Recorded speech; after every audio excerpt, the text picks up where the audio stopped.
She spent most of her life doing whatever her husband wanted. Now she pulls away every time he reaches for her.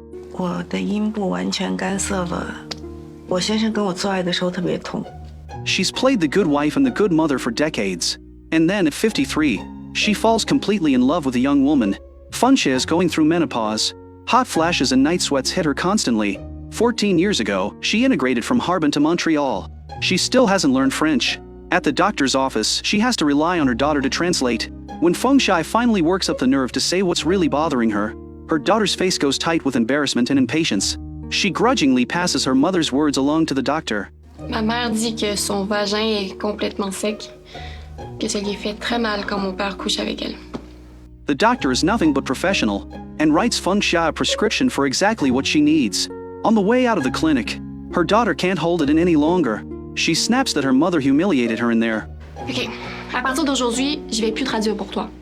Je sais que t'es capable de parler français, fait que force-toi un peu là. T'es pas stupide, t'es juste trop paresseuse. And that's when it hits Fengshai. In this whole world, even the people closest to her may never understand her.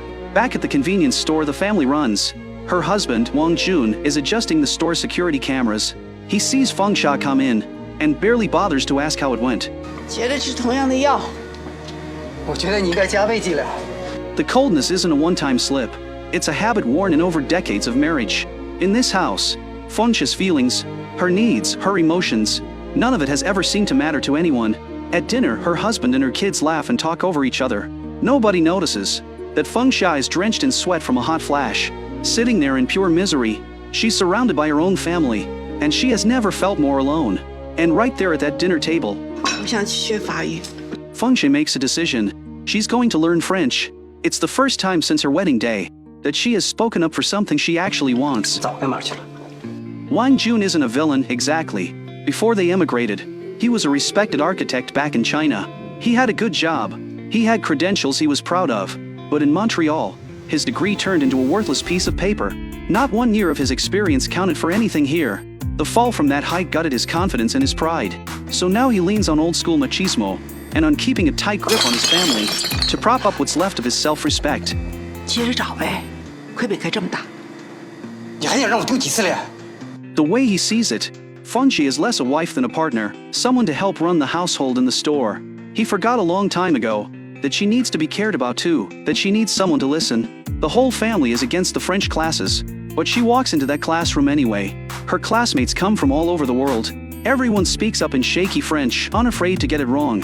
One of the men in the class mentions matter-of-factly that he's gay. Mais j'ai choisi Montréal parce que je peux aimer homme ici. It stops Fengshai cold. Where she grew up, nothing was more terrifying than what other people might say. Any desire that didn't fit the mold got buried deep and never spoken of again.